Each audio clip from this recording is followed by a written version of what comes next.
الله معكم أحبائي. أوكرانيا تملك الآن بحسب زيلينسكي ما يعادل 1% فقط من صواريخ باتريوت الاعتراضية الأمريكية التي يتحدث عنها، لكن الرقم الذي يطلبه ليس 50% ولا حتى 20%. زيلينسكي يقول إن حصول أوكرانيا على 5% فقط قد يكون كافيا وفق تقديره لعبور الشتاء وحماية المدن من الضربات الروسية، ثم يرفع الرقم إلى 10% ويقدم تقديرا أكبر بكثير. بحسب زيلينسكي حصول أوكرانيا على 10% من المخزون الذي يشير إليه يمكن أن يسمح لها بإسقاط الصواريخ البالستية الروسية.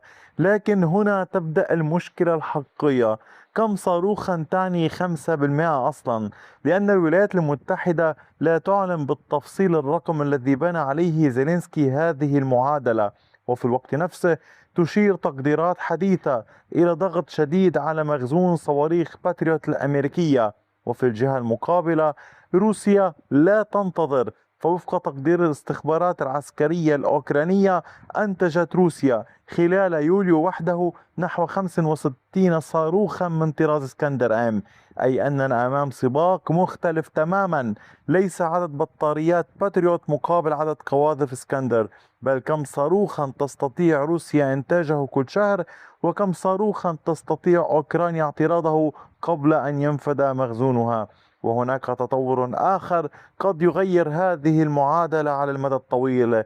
كييف تريد أن تتمكن من تصنيع صواريخ باتريوت، لكن التقارير الأمريكية تتحدث عن تحفظات مرتبطة بنقل التكنولوجيا والتصنيع. فهل تستطيع أوكرانيا الوصول إلى إنتاج صواريخ باتريوت؟ وما حقيقة الأرقام 1 و5 و10% التي كشفها زيلينسكي؟ والأهم، كم صاروخ باتريوت تحتاجه أوكرانيا فعلا إذا أرادت مواجهة معدل إطلاق الصواريخ البالستية الروسية خلال الشتاء؟ لنبدأ بالأرقام.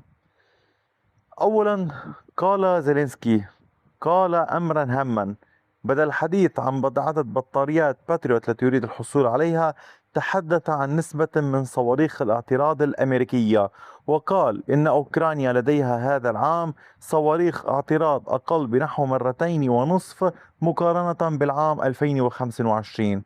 وفي الوقت نفسه وبحسب تقديره تستخدم روسيا شهريا نحو ضعف عدد الصواريخ البالستية الذي كانت تستخدمه سابقا. بمعنى آخر، المعادلة تتحرك في اتجاهين متعاكسين: اعتراض أقل عند الأوكران مع صواريخ بالستية أكثر لدى الروس. وهذا هنا أتى زيلينسكي وقال إن الحصول على 5% يمكن أن يساعد أوكرانيا على عبور الشتاء، أما الحصول على 10% فيقول إنه سيسمح بالتصدي للصواريخ البالستية الروسية. ثم لخص المشكلة بجملة قصيرة: ما يتوفر لديه حاليا بحسب وصفه يعادل 1%. وهذا يفسر أيضا لماذا قال إنه يقضي جزءا كبيرا من عمله اليومي في الاتصالات ومحاولة تأمين المزيد من الصواريخ. لكن السؤال الذي يهمنا الآن هو: هل يمكن تحويل هذه النسب إلى أعداد فعلية؟ كم صاروخا تعني 5%؟ هنا يجب أن نكون دقيقين. زيلينسكي لم يقل إن أوكرانيا تحتاج إلى 50 أو 100 أو 200 صاروخ، هو تحدث عن نسب من مخزون أمريكي، لكن الرقم الإجمالي للمخزون الذي استخدمه في حسابه غير معلن بالتفصيل. وهذا يعني أن القول أن 5% تساوي عددا محددا من الصواريخ سيكون استنتاجا وليس رقما قدمه زيلينسكي. لكن هناك بعض التقديرات حول هذا الأمر. تقارير كثيرة أشارت إلى نحو 65% من مخزون الولايات المتحدة من صواريخ باتريوت الاعتراضية استهلك بين فبراير ويوليو 2026 بسبب الحرب مع إيران وغيرها من الأمور، إرسالها هنا وهناك. وبحسب هذا التقدير انخفض المخزون من نحو 2330 قبل الحرب مع إيران إلى أقل من 850 صاروخا. لكن هذا يبقى تقديرا، فالدول لا تعلن أبدا كم تملك. هذا جزء من أسرار القوة العسكرية ومن الأسرار العسكرية. وبالتالي في حال جرى الاعتماد على هذا الرقم أو جرى الاستناد نوعا ما إليه، لا يمكن قول أن زيلينسكي كان يستخدم رقم 850 تحديدا عندما تحدث عن 5 و10%. لكن لو جرى استخدام هذا الرقم لفهم حجم النسب، فإن 5% تعني 42 صاروخا، و10% تعني 85 صاروخا. مرة أخرى، هذه ليست الأعداد التي أعلنها زيلينسكي، إنها فقط طريقة لفهم حجم النسبة إذا قُرنت بأحد التقديرات التي جرى نشرها حول المخزونات. لماذا لا يعني 100 صاروخ روسي 100 صاروخ باتريوت؟ هذا أمر هام جدا. نقطة مهمة لفهم الحرب الجوية. قد يبدو الحساب بسيطا: إذا أطلقت روسيا صاروخا باليستيا تطلق أوكرانيا صاروخ باتريوت لاعتراضه. لكن الواقع أكثر تعقيدا. الدفاع الجوي قد يستخدم أكثر من صاروخ اعتراضي ضد هدف واحد بحسب طبيعة الهدف والظروف العملياتية واحتمال الإصابة المطلوب.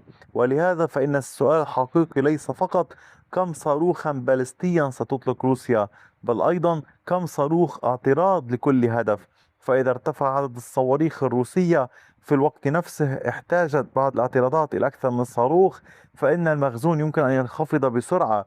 وهذا يجعل تصريحات زيلينسكي بشأن النسب أكثر وضوحا. إنه لا يتحدث فقط عن القدرة على تنفيذ اعتراض واحد، بل عن امتلاك مخزون يسمح بتكرار عمليات الاعتراض على مدى أشهر. ولكن على الجانب الروسي، وهو الأمر الآخر الهام في المعادلة، فوفق تصريحات نائب رئيس الاستخبارات العسكرية الأوكرانية، يعني روسيا رفعت إنتاجها الصاروخي. ويقول التقدير الأوكراني إن روسيا تجاوزت بعض أهدافها الإنتاجية لعام 2026 بنسبة تتراوح بين 10 و20%. أما بالنسبة لإسكندر إم، وهو من أهم الصواريخ البالستية المستخدمة ضد أوكرانيا، فقد قدرت الاستخبارات الأوكرانية المخزونة بنحو 130 صاروخا. لكن الرقم الأكثر أهمية يتعلق بالإنتاج. فبحسب المصدر نفسه، صنعت روسيا خلال يوليو 65 صاروخا جديدا من هذا النوع. هذا يعادل أكثر من صاروخين في اليوم كمعدل حسابي. وهنا تصبح المشكلة بالنسبة إلى أوكرانيا واضحة. حتى لو حصلت كييف على دفعة كبيرة من باتريوت اليوم، فإن موسكو تواصل إنتاج صواريخ جديدة. وبالتالي نحن أمام سباق بين مخزونين وخطي إنتاج. ولكن لماذا باتريوت تحديدا؟ لأن جميع الضربات التي تأتي من الأجواء ليست متشابهة. وأوكرانيا تواجه طائرات مسيرة، صواريخ كروز، صواريخ باليستية، وأنواع أخرى من الأسلحة. لكن استخدام باتريوت يصبح مهما بصورة خاصة عند مواجهة الصواريخ الباليستية الروسية. وطبعا نحن نتحدث عن باك 3 MSE، سبق وشرحت عنه بفيديو خاص. يعني إصابة الهدف مباشرة بدل الاعتماد فقط على انفجار قريب منه. هكذا يعمل هذا الصاروخ، وهو مصمم لمواجهة أهداف تشمل الصواريخ البالستية. لكن هذه القدرة تأتي بسعر مرتفع. يعني تقديرات تضع كلفة الصاروخ بنحو 4 إلى 5 ملايين دولار. وهذا يعني أن عشرات عمليات الاعتراض يمكن أن تمثل يعني عشرات ملايين دولارات من الصواريخ. لكن بالنسبة لأوكرانيا الحساب ليس اقتصاديا فقط. فإذا كان الصاروخ البالستي متجها إلى محطة كهرباء أو منشأة استراتيجية، فإن قيمة ما تتم حمايته قد تكون أكبر بكثير من تكلفة صاروخ الاعتراض. وهناك سؤال آخر: لماذا لا ترسل الولايات المتحدة المزيد من الصواريخ ببساطة؟ لأن الولايات المتحدة نفسها تواجه مشكلة مخزون. والطلب على باتريوت لم يعد أوكرانيا فقط، النظام تستخدمه دول عديدة كبيرة. وكما لاحظتم هذا العام جرى استخدامه بشكل هائل. ومسألة لم تعد مجرد قرار سياسي بإرسال دفعة جديدة. هناك سؤال عسكري أمريكي أيضا: ما الحد الأدنى من الصواريخ الذي يجب أن يبقى داخل المخزون الأمريكي لمواجهة أزمات أو حروب محتملة أخرى؟ وهذا يفسر لماذا أصبحت زيادة الإنتاج جزءا أساسيا من القصة. أيضا شرحنا بفيديو سابق عن هذا الأمر. وفيما يتعلق بماذا لو صنعت أوكرانيا الصواريخ بنفسها، يعني هنا أوكرانيا تريد الحصول على الترخيص يسمح لها بالتصنيع. والمفاوضات حول ذلك ليست مجرد فكرة إعلامية. تحدثوا بالفعل الأوكران مع الأمريكيين. لكن حتى في أفضل السيناريوهات هذا ليس حلا فوريا للشتاء المقبل. والسفيرة الأوكرانية في الولايات المتحدة تحدث عن إطار زمني يمكن أن يتراوح بحسب شكل الاتفاق ونقل التكنولوجيا، يعني سيحتاج من نحو عام إلى عدة سنوات. فيما يتعلق بموضوع التحفظات على التصنيع، فهنا أيضا بعض التفسيرات تقول أن هناك أمورا خاصة بالأمريكيين بالتكنولوجيا، وبالتالي يمكن نقل التصنيع إلى أوكرانيا بسهولة. أحبائي، في الحصيلة في الخاتمة، ماذا تخبرنا أرقام نتحدث عنها زيلينسكي؟ الرقم 1% يعكس بحسب وصفه المستوى الحالي الذي تمكنت أوكرانيا من تأمينه. 5% هي النسبة التي يقول إنها يمكن أن تساعد بلاده على عبور فصل الشتاء. و10% هي النسبة التي يقول إنها ستسمح لأوكرانيا بالتصدي للصواريخ البالستية الروسية.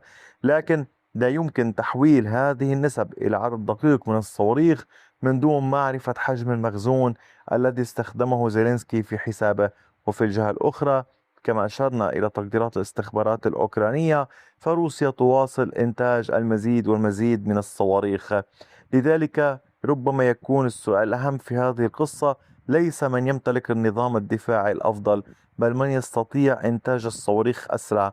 روسيا تحاول زيادة إنتاج صواريخها، والولايات المتحدة تحاول إعادة بناء مخزون صواريخ الاعتراض وزيادة خطوط الإنتاج.